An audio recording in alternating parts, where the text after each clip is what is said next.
বাংলা জনরবের পক্ষ থেকে আপনাদের সকলকে স্বাগত জানিয়ে আপনারা দেখলেন কয়েকদিন আগে আমাদের দেশের শিল্পপতি, বলা যেতে পারে প্রথম সারির শিল্পপতি, একবারে প্রথম সারির, অর্থাৎ এক নম্বর দু নম্বরের মধ্যে আছেন, আদানির পরেই আম্বানি, তার ছেলের বিয়ে, অনন্ত আম্বানির বিয়ে হলো রাধিকার সঙ্গে। সেই বিয়েকে কেন্দ্র করে 5,000 কোটি টাকা খরচ হয়েছে। এই 5,000 কোটি টাকা আমার আপনার টাকা, এটা মনে রাখতে হবে। ডক্টর মনমোহন সিং যখন ভারতবর্ষের প্রধানমন্ত্রী ছিলেন, তখন তিনি একটা বার্তা দেশের মানুষের কাছে দিয়েছিলেন। দেশের যে আর্থিক সংকট, যে আর্থিক অবস্থা, তাতে প্রতিনিয়ত পরিমিত খরচ করুন, এই আবেদন তিনি করেছিলেন। সেই আবেদনে কাজ হয়েছিল কি হয়নি সেটা বড় কথা নয়। বড় কথা হচ্ছে যতদিন ভারতবর্ষের প্রধানমন্ত্রী পদে মনমোহন সিং ছিলেন, ততদিন অন্তত এই ধরনের 5,000 কোটি টাকা খরচা করে কোনো শিল্পপতির বাড়ির মেয়ের বা ছেলের বিয়ে হচ্ছে, এটা কল্পনা করা যায় না। এই 5,000 কোটির বিয়ে বাড়িতে কারা গেলেন? দেশের সব রাজনৈতিক দলের নেতারা গিয়েছেন। এমন কোনো রাজনৈতিক দল নেই যে মমতা বন্দ্যোপাধ্যায় চপ্পলকে সেফটি পিন লাগিয়ে পড়েন, সেই মমতা বন্দ্যোপাধ্যায়ও কিন্তু মুকেশ আম্বানির আমন্ত্রণে বিয়ে বাড়িতে গিয়েছিলেন। উদ্ধব ঠাকরে, শারদ পাওয়ার তো যাবেনই, কেন তাদের মুম্বাইতেই বাড়ি।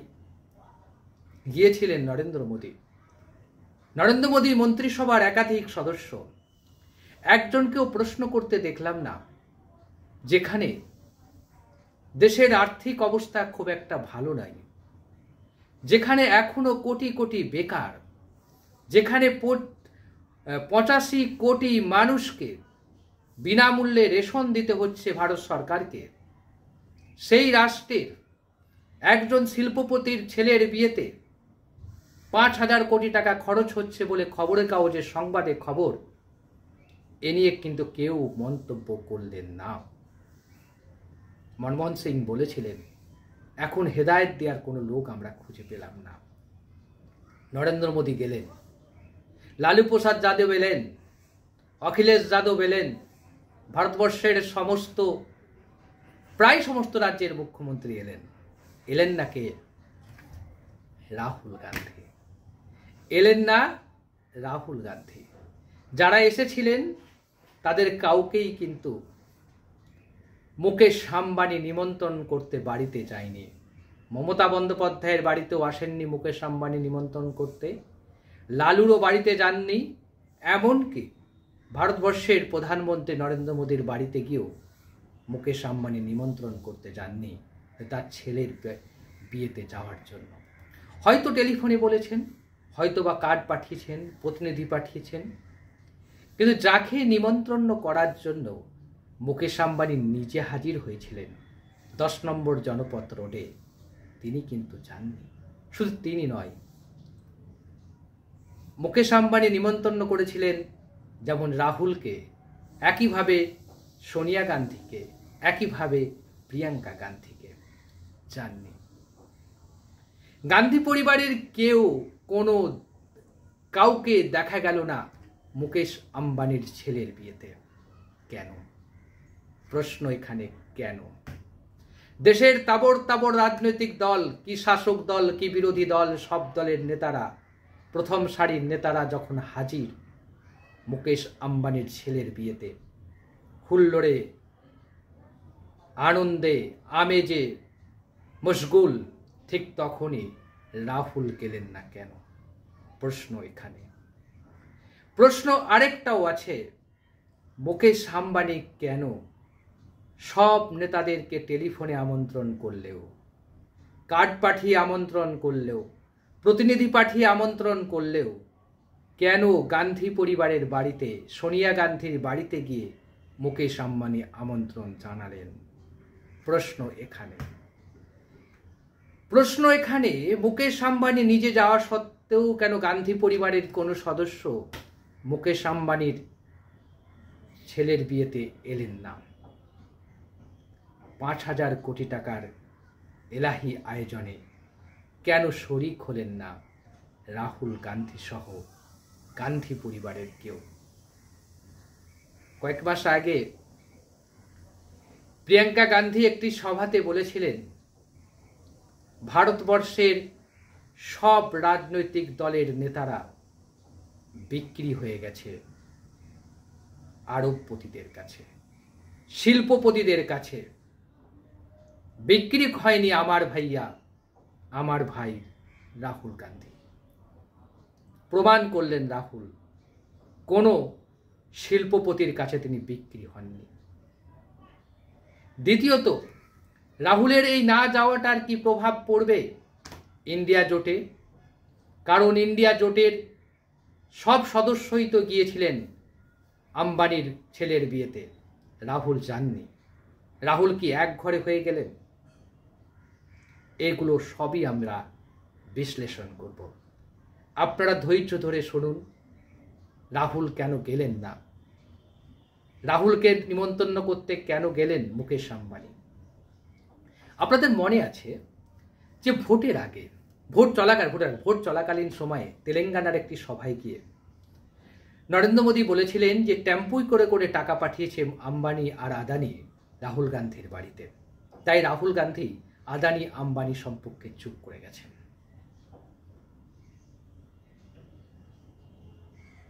তারপরে হঠাৎ কোথাও যেন তার প্রতিক্রিয়া যখন রাহুল গান্ধী বা প্রিয়াঙ্কা গান্ধী দিলেন, তখন কোথাও যেন মোদী আর কথা বলতে পারলেন না, চুপ করে গেলেন।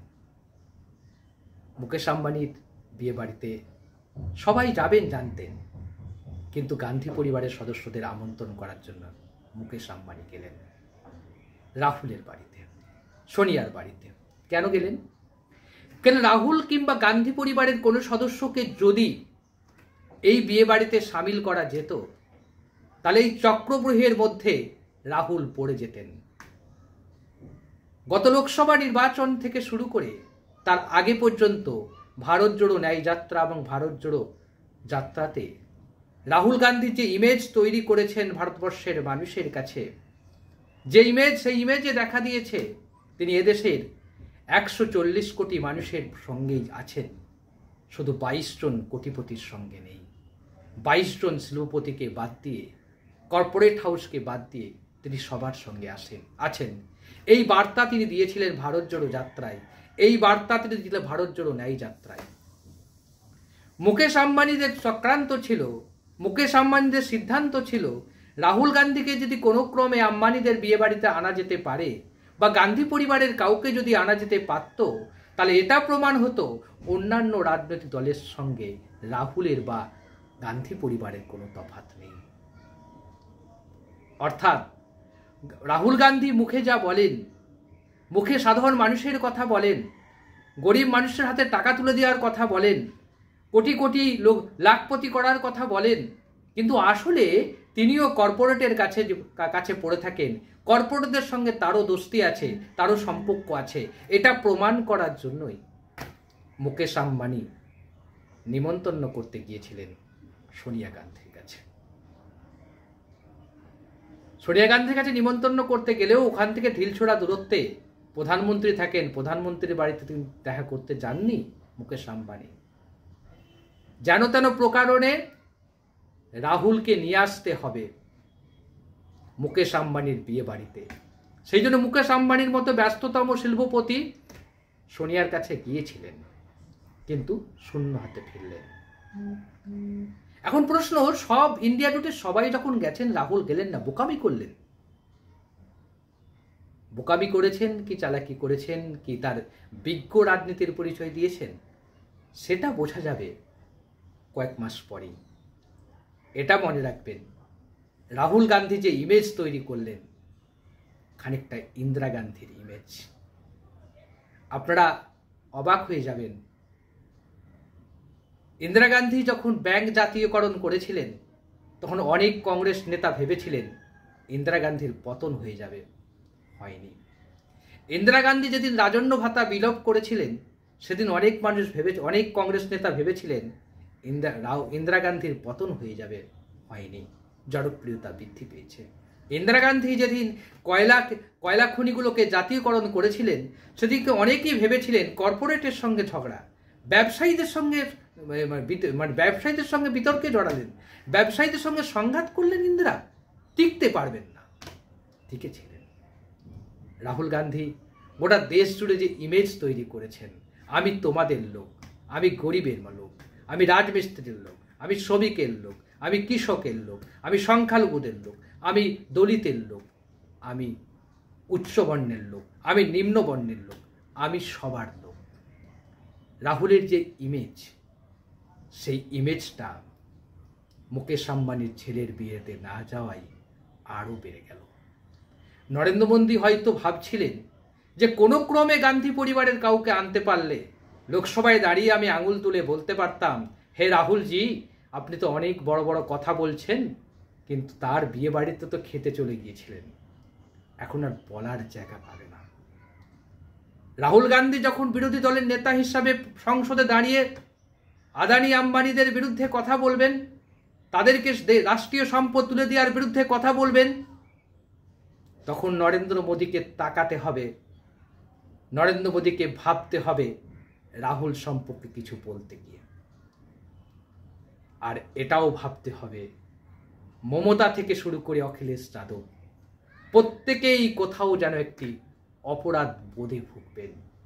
কারণ এই রাহুল গান্ধী যদি বাংলার সাধারণ মানুষের কাছে গিয়ে বলতে পারেন যে মুকেশ আম্বানি তোমাদের মোবাইলের রিচার্জের দাম বাড়িয়েছে, তার সঙ্গে আমি তার ছেলের বিয়েতে আমি যাইনি, জনগণের কাছ থেকে টাকা তুলে 5,000 কোটি টাকা খরচা করেছে, সাধারণ নাগরিকের কাছ থেকে টাকা তুলে তার ছেলের বিয়েতে আমি যাইনি, সেজন্যই আমাকে ওরা এক ঘরে করেছে, বিরোধীরা বেরিয়ে গেছে আমার কাছ থেকে, জনগণ তুমি বিচার করো। জনগণ তখন রাহুলের পাশে দাঁড়াবেন। কারণ শিল্পপতি তো মাত্র 42 জন, 22 জন, 24 জন, 100 জন, 200 জন, খুব বেশি হলে 1000। বাকি দেশের জনতা, এদেশের কৃষক, এদেশের রামা কৈবত, রহিম শেখ, লক্ষ লক্ষ কোটি কোটি। এই রামা শেখ আর রহিম শেখেদের, রামা কৈবত আর রহিম শেখেদের যদি আশীর্বাদ রাহুলের মাথায় পড়ে যায়, তারা আগামী দিনে এদেশের জাতীয় নায়ক হয়ে উঠবেন রাহুল গান্ধী। মুকেশ আম্বানির ছেলের বিয়েতে না গিয়ে রাহুল, প্রিয়াঙ্কা এবং সোনিয়া দেশবাসীকে সেই বার্তাই দিলেন। এখন আর যাই হোক, মমতা থেকে শুরু করে অখিলেশ হয়তো ভাবছেন রাহুল যা করলেন তার কাছে এতদিনের ইমেজ, মমতার ইমেজ, মমতাময়ীর ইমেজ সবটাই যেন খেলো হয়ে যাবে, সবটাই যেন ম্লান হয়ে যাবে। রাহুলের দীপ্তির কাছে সবাই ম্লান হয়ে যাবে, এমনকি ভারতের প্রধানমন্ত্রী নরেন্দ্র মোদীও। রাহুল এবং সোনিয়া এবং প্রিয়াঙ্কা যা করেছেন, এক কথায় ইতিহাস। সোনিয়া গান্ধী দেশের প্রধানমন্ত্রীর পদ পেয়ে ত্যাগ করেছেন, আর রাহুল বিয়ে বাড়ির অনুষ্ঠানে না গিয়ে যে সংকেত দেশবাসীর কাছে পাঠালেন, তাতে একটা বার্তাই দিলেন, রাহুল যা বলেন, রাহুলের আদর্শ, রাহুলের নীতি এক থাকে।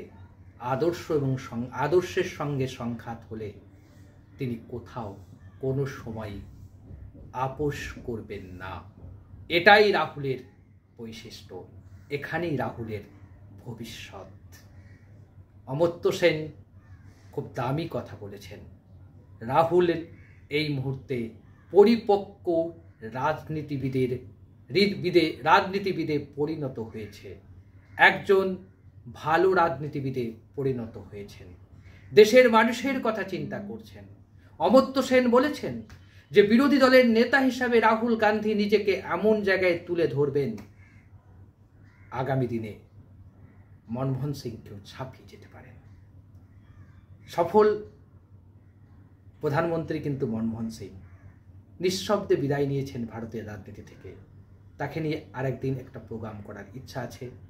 আপনারা শুনবেন আশা করি।